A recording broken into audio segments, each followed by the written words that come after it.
आपने कभी सोचा है कि अगर महाभारत सिर्फ एक युद्ध कथा होती तो उसमें ऐसे वर्णन क्यों होते जिन्हें आज का आधुनिक विज्ञान भी पूरी तरह समझ नहीं पाया? क्यों इस ग्रंथ में ऐसे अस्त्रों का वर्णन मिलता है जो परमाणु हथियारों जैसे प्रतीत होते हैं?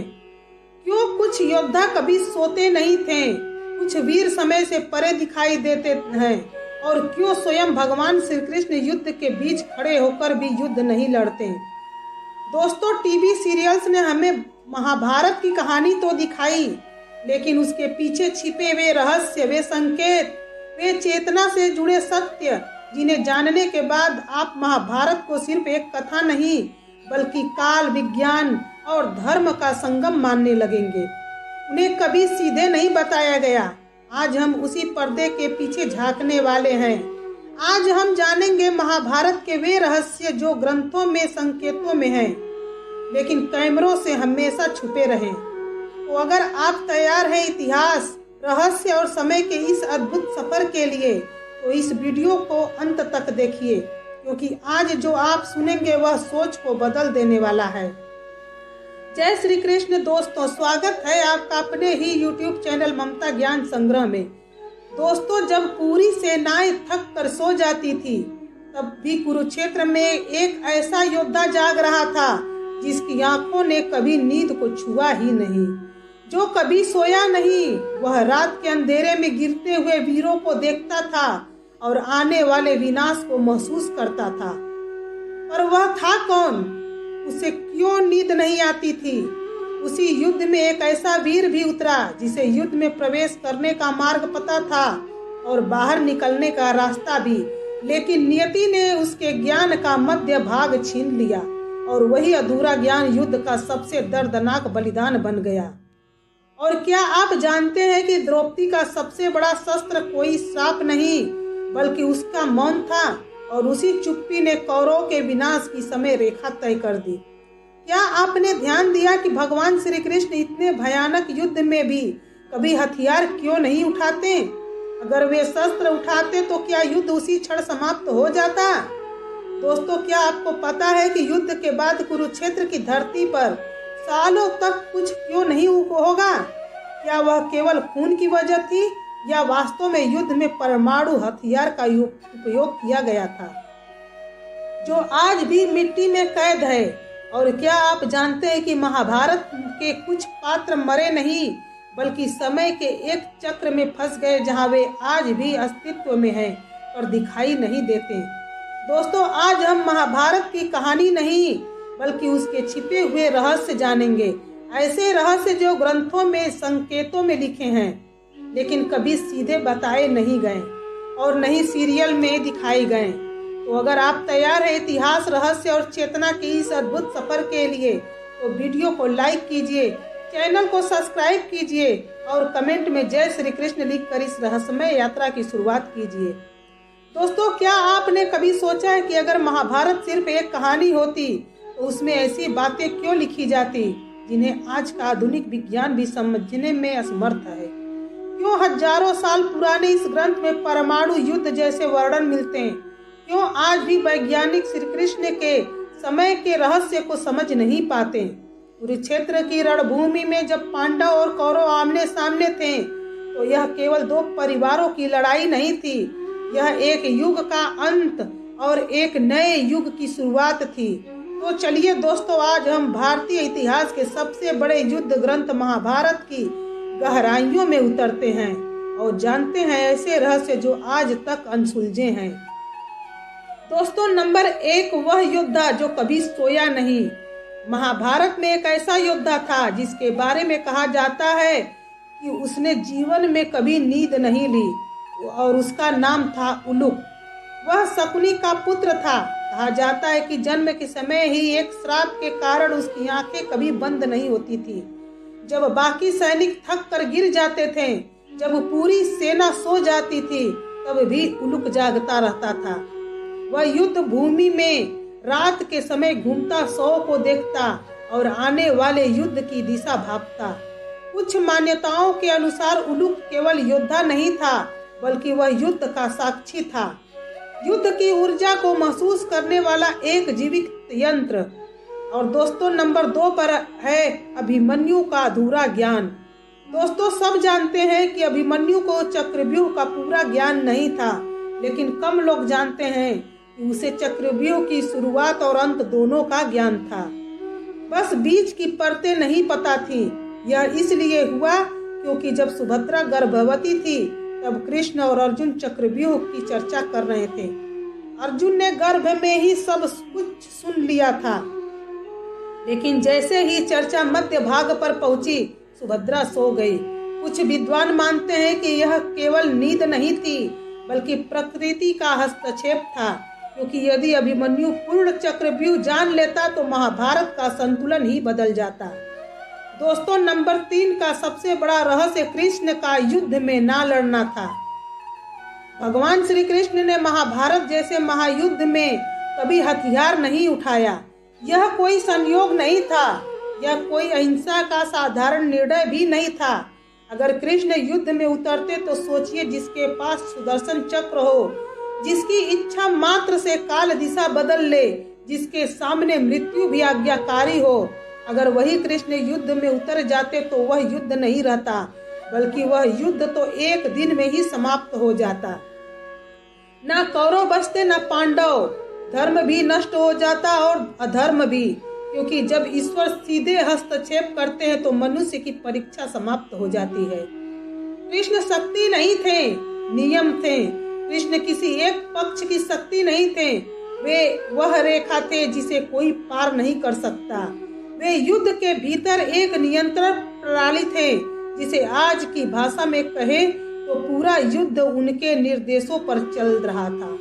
कब कौन बचेगा, कब कौन गिरेगा, किसका अहंकार टूटेगा और किसका धर्म परिष्कृत होगा, यह सब कृष्ण पहले से जानते थे। दोस्तों नंबर 4 था युद्ध के बाद की शांति। 18 दिनों के युद्ध के बाद धरती शांत हो गई, लेकिन ग्रंथ कहते हैं कि कई वर्षों तक उस भूमि पर कुछ भी उग नहीं पाया। क्या कुरुक्षेत्र का युद्ध एक परमाणु युद्ध था?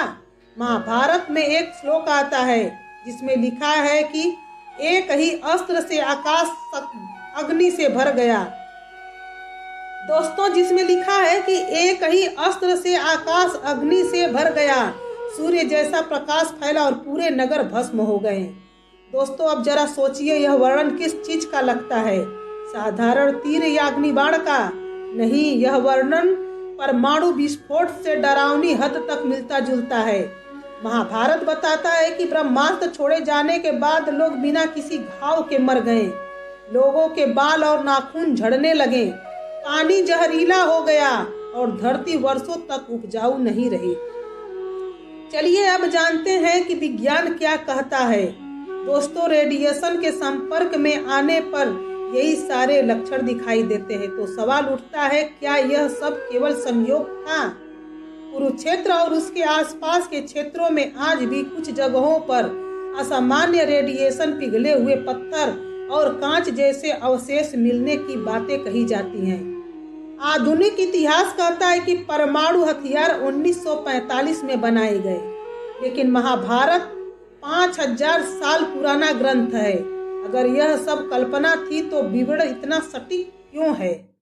जब अर्जुन ब्रह्मास्त्र चलाने का प्रयास करते हैं तो श्री कृष्ण उन्हें रोकते हैं और कहते हैं, इस अस्त्र को वापस लो, अन्यथा यह पूरे संसार का अंत कर देगा। दोस्तों अब हम चलते हैं सबसे खतरनाक रहस्य की ओर, जो है श्री कृष्ण और समय का रहस्य। तो दोस्तों श्री कृष्ण केवल एक योद्धा नहीं थे, वे केवल एक राजा भी नहीं थे। महाभारत में कृष्ण ऐसे दिखाई देते हैं जैसे वे समय को जानते हों, समझते हों और नियंत्रित करते हों। जब द्रौपदी का चीरहरण होता है तो समय जैसे थम जाता है। जब अर्जुन युद्ध से पीछे हटते हैं तो कृष्ण उसी युद्ध भूमि में गीता का उपदेश देते हैं। हजारों सैनिकों से भी भरी एक युद्ध भूमि में इतना लंबा उपदेश, यह कैसे संभव हुआ? दोस्तों आधुनिक विज्ञान में एक सिद्धांत है जिसे टाइम डायलेशन कहा जाता है, मतलब समय का एक साथ न चलना, जिसमें अत्यधिक ऊर्जा या अत्यधिक चेतना समय की गति को बदल सकती है। अब जरा सोचिए, कृष्ण स्वयं कहते हैं कि मैं काल हूँ। काल वे स्वयं को समय से परे बता रहे हैं। महाभारत समाप्त होते ही द्वारका समुद्र में डूब जाती है और अब समुद्र के नीचे डूबी हुई संरचनाएं मिली होने की बातें सामने आती हैं। क्या यह संकेत है कि जैसे ही कृष्ण का समय समाप्त हुआ वैसे ही वह पूरी सभ्यता भी समाप्त हो गई? दोस्तों, अगला रहस्य भगवान श्री कृष्ण ने मगध के शक्तिशाली राजा जरासंध की है। जरासंध को एक बार नहीं, 2 बार नहीं, पूरे 17 बार युद्ध में हराया गया, लेकिन फिर भी उसे कभी मारा नहीं। क्या आपने कभी सोचा है ऐसा क्यों? जरासंध कोई साधारण राजा नहीं था, वह देवा ही देव महादेव बाबा महाकाल का परम भक्त था। उसका लक्ष्य था 100 राजाओं की बलि देकर अमर होना। उसने 86 राजाओं को पहले ही काल कोठरी में बंदी बनाकर रखा हुआ था और बाकी 14 राजाओं की तलाश में पूरे भारतवर्ष में आतंक फैला रखा था। लेकिन सवाल यह है कि जब भगवान श्री कृष्ण चाहते तो एक क्षण में जरासंध का अंत कर सकते थे, तो फिर उन्होंने ऐसा किया क्यों नहीं? क्योंकि श्री कृष्ण युद्ध नहीं, धर्म की रक्षा करते थे और जरासंध को मारना धर्म नहीं था, क्योंकि उसे मारने का अधिकार केवल उसी व्यक्ति को था जो उससे गदा युद्ध में बराबरी कर सके। और यही कारण है कि श्री कृष्ण स्वयं युद्ध में नहीं उतरे। फिर आया वह क्षण जब श्री कृष्ण भीम और अर्जुन के साथ साधारण ब्राह्मण के वेश में मगध पहुंचे और वही महाबली भीम ने गदा युद्ध में जरासंध को उसके ही शरीर से चीर कर मार डाला। दोस्तों, अगला रहस्य है द्रौपदी का मौन शस्त्र। द्रौपदी के अपमान को सब जानते हैं, लेकिन कम लोग जानते हैं कि उस सभा में द्रौपदी ने कोई श्राप नहीं दिया। वह चुप रही और यही उसका सबसे बड़ा शस्त्र था। दोस्तों, उस मौन ने इतनी गहरी शक्ति ऊर्जा उत्पन्न की कि उसी क्षण कौरवों के विनाश की समय रेखा तय हो गई। महाभारत में कई विद्वान मानते हैं कि युद्ध का वास्तविक आरंभ उसी मौन से हुआ था। अब बात करते हैं सबसे महत्वपूर्ण अंतिम रहस्य भगवान श्री कृष्ण की नारायणी सेना की। तो दोस्तों, नारायणी सेना को इस सृष्टि की सबसे भयानक और अजेय सेना कहा जाता है। इस सेना का हर एक योद्धा स्वयं भगवान नारायण का अंश माना जाता था। महाभारत के युद्ध में जब अर्जुन ने स्वयं श्री कृष्ण को चुना और दुर्योधन ने नारायणी सेना, तो सोचिए वह कितनी शक्तिशाली रही होगी।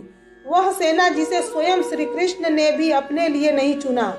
ग्रंथों में कहा गया है कि नारायणी सेना को पूरे ब्रह्मांड में केवल भगवान श्री कृष्ण ही परास्त कर सकते थे और इसलिए श्री कृष्ण ने उस सेना को युद्ध में स्वयं के विरुद्ध खड़ा होने दिया, क्योंकि श्री कृष्ण जानते थे जब धर्म उनके साथ है तो सेना नहीं, सत्य जीत दिलाता है। दोस्तों, महाभारत केवल पांडवों और कौरवों की लड़ाई नहीं थी, वह मनुष्य और नियति के बीच का संघर्ष था। वह अहंकार और धर्म के बीच की परीक्षा थी और सबसे बढ़कर वह समय का खेल था, जहाँ कुछ योद्धा अमर होकर भी दिखाई नहीं देते, जहाँ कुछ अस्त्र आज भी धरती की मिट्टी में सो रहे हैं, जहाँ एक मौन पूरे वंश का अंत लिख देता है और जहाँ ईश्वर स्वयं युद्ध में होकर भी हथियार नहीं उठाते। श्री कृष्ण ने कहा था, मैं काल हूँ, और शायद महाभारत उसी काल का साक्ष्य है। हो सकता है यह रहस्य हमें कभी पूर्ण रूप से न समझ आए, लेकिन एक बात निश्चित है, महाभारत आज भी समाप्त नहीं हुई, वह आज भी हमारी चेतना में चल रही है।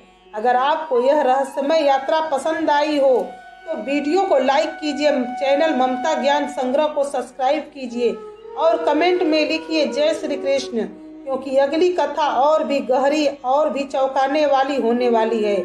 पूरी स्टोरी सुनने के लिए धन्यवाद। जय श्री कृष्ण।